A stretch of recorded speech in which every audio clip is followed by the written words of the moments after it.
Alright, hello ladies and gentlemen, I'm back with part 2 of the 2011 paper. So we begin at question 30. Remember to like, share, comment and subscribe, and I'm also going to be doing a live stream that's Sunday night at 7 p.m. Jamaica time. So we're doing a live stream for social studies Sunday night at 7 p.m. Jamaica time, right? So try and work out whichever country you are and find out what time will it be in your country when it's 7 p.m. in Jamaica. All right, remember to like, share, comment, subscribe, and also watch the ads while you're watching the video. Don't skip the ad, you know. Just sit down and sit through it. Try and do something else or do a little studying. I'm plugging in my laptop because I don't want it to die while I'm recording. So do something while the ad is running, no matter if it is long, like 3 minutes, 4 minutes, 5 minutes.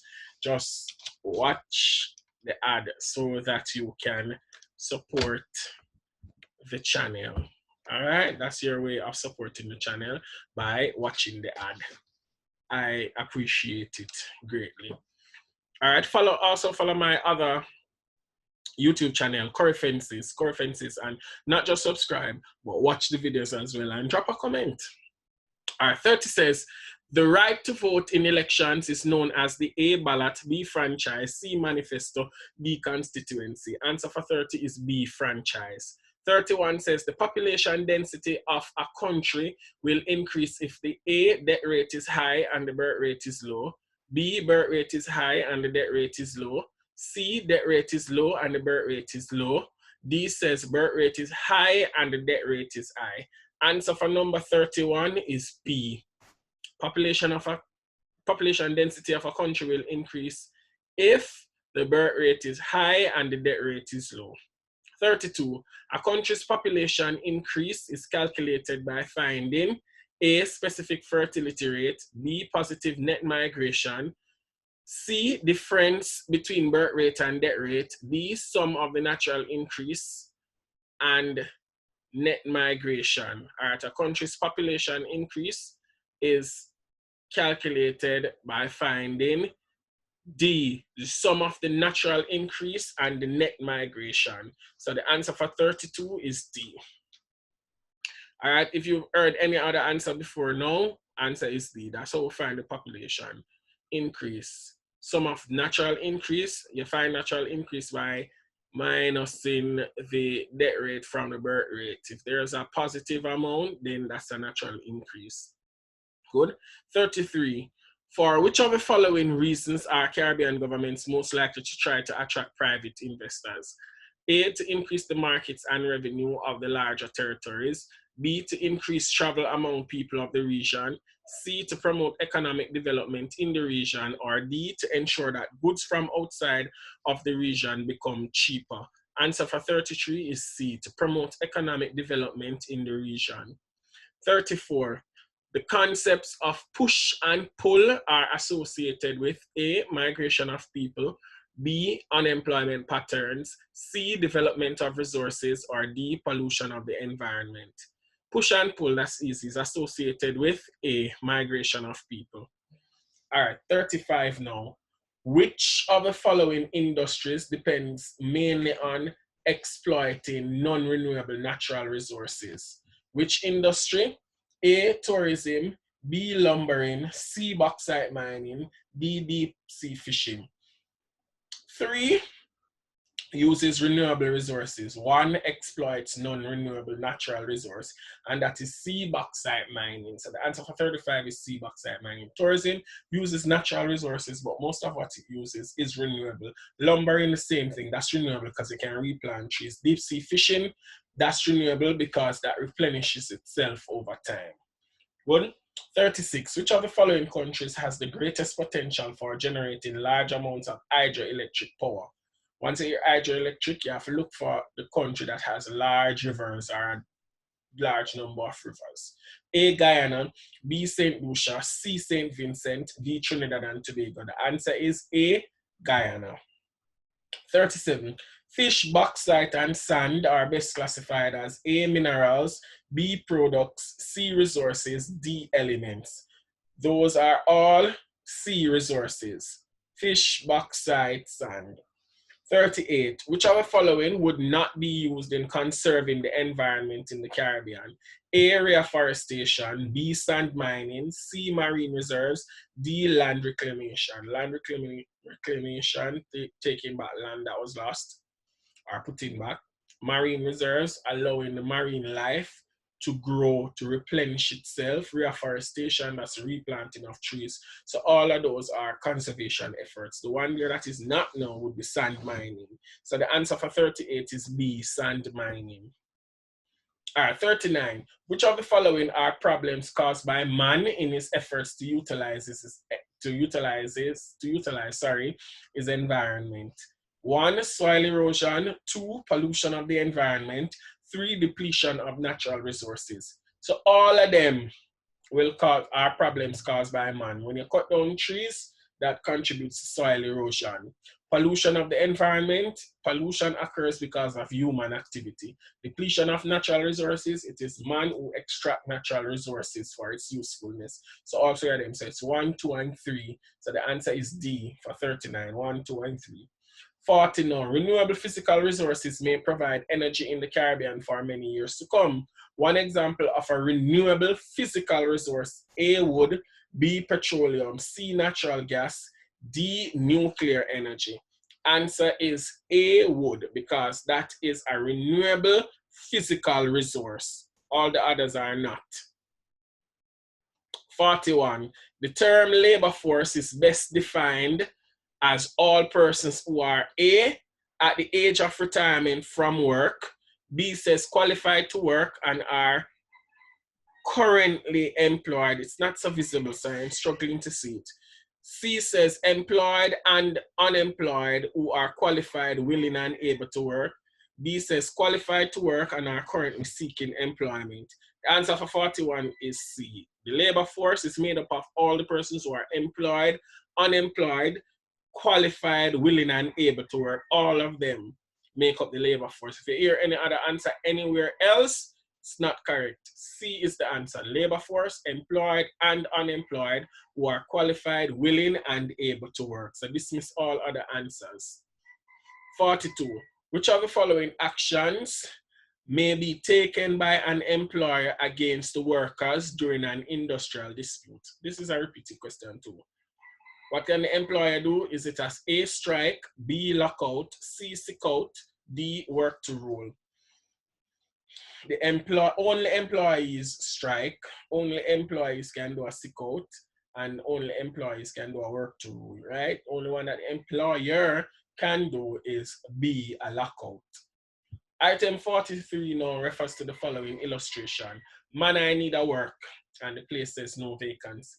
So 43 now. Which of the following could result from the above situation? 1, a waste of available manpower. 2, declining standards of living. 3, a drain on government expenditure for public assistance. And 4, increased expenditure on recreational activities. Right? Increased expenditure on recreational activities has nothing to do with the gentleman not being able to get a job. But if he's not able to get a job, then you're going to have a waste of manpower because they're highly skilled and academically qualified, and these skills are not being used. Declining standards of living. If you don't have any money coming in, then you can't take care of your basic needs. And once your standard of living is going to fall. 3 says a drain on government expenditure for public assistance, because if he has no job, then it's the duty of the government to take care of him. So that's an expansion or an extension of social services. So the answer is 1, 2, and 3 for 43. So the answer is C. 44. The most likely reason why regional governments have imposed restrictions on the importation of certain foodstuff is to A, develop production and encourage the use of more local food. B, control the eating habits of people in the region. C, begin to put the unused estate lands to better use. C, promote more equitable food distribution in the region. Answer, why most governments have imposed restrictions on the importation of certain foodstuff is to A, develop production and encourage the use of more local food, because if not so much is coming into the country, then consumers will be forced to buy what is produced locally. 45. Which of the following measures will assist Caribbean territories to develop self-sufficient economies? Is it 1, investing in local industry rather than in foreign industry?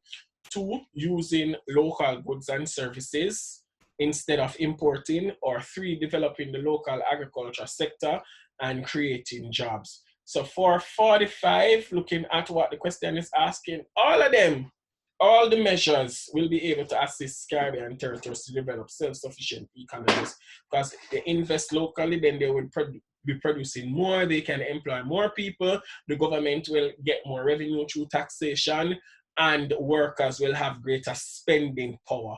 Using local goods and services instead of importing, then you go and build local businesses. Developing the local agricultural sector and creating jobs. When you say create jobs, then standard of living is going to be better, right? And less dependent on governmental social services. So it's 1, 2, and 3. So that's D for 45. 46, which of the following is not a result of population growth? So 3 are a result of population growth, 1 is not. You need to find the one that is not. So is it A, traffic congestion, B, availability of land, C, development of slums, the D, increased demand on social services? So population growth is going to cause traffic congestion. There's going to be development of slums or squatter settlements, increased demand on social services, because a lot of the persons are going to be unemployed and the government have to find a way to take care of them. So the only one that is not a result of population growth is availability of land, B for 46. 47, which of the following is not a direct effect of the migration of Caribbean people to the developed world? A, gaining skilled labor to developed countries. B, marked improvements in the literacy rate in the Caribbean. C, influence of external ideas on the lifestyle of Caribbean people. D, reduction on the unemployment rate in the Caribbean. If persons go away, then they are going to directly impact or indirectly impact the Caribbean, right? So we know that the country or the destination that the person is migrating to indeed is going to gain skilled labor to develop their country or to continue the development of their country, right? There's going to be influence of external ideas, because those persons will take back those kinds of ideas or kinds of parts of the culture that they would have learned from the country that they migrated to whenever they're visiting back the Caribbean or their origin country. The reduction of unemployment rates, because a lot of persons usually migrate to find better employment. The one that is not a direct effect now is marked improvements in the literacy rate in the Caribbean. That doesn't have anything to do with the migration of people, really. So items 48 to 49 refer to the following pie chart, which illustrates the pattern of expenditure on education in 4 countries. So expenditure there is simply saying how much you spend on education in each country. So look at the diagrams, country W, country X, country Y, country C. This is not so visible, right? So I really tried very, very hard to focus to see what it was saying.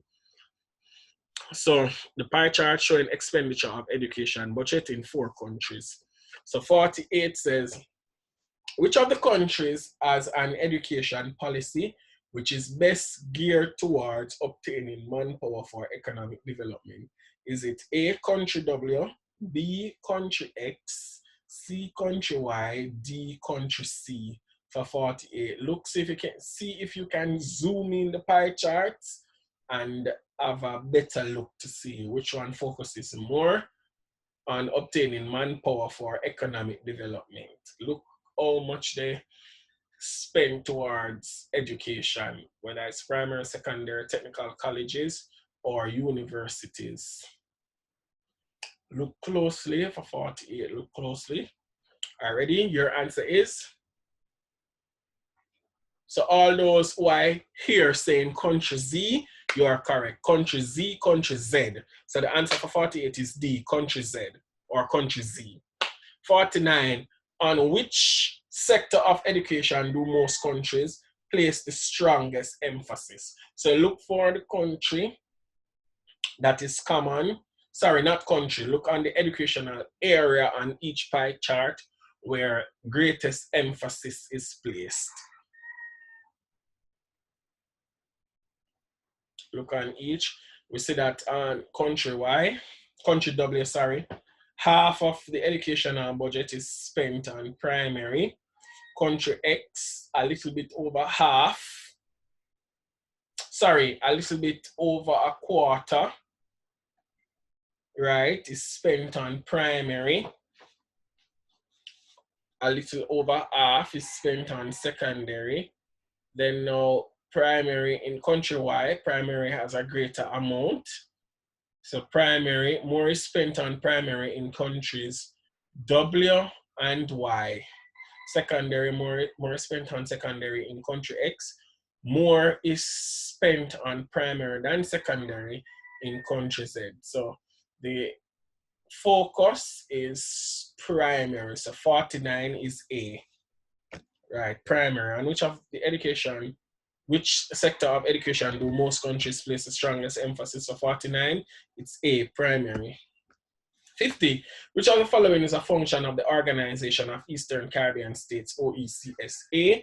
Joint representation of its members at the United Nations. B, joint decision making in areas of health, education, and trade. C, development of a joint shipping company for its members. D, development of common domestic political policies for its members. Answer for 50 is B, joint decision making in areas of health, education, and trade. 51. Which of the following is not an objective of CARICOM? A, to encourage trade among its members. B, to cooperate in non-economic matters. C, to establish a common approach to foreign policy. Or D, to make laws for its member states. Answer for 51 is D, to make laws for its member states. That's not an objective of CARICOM, but the other three are objectives of CARICOM. 52.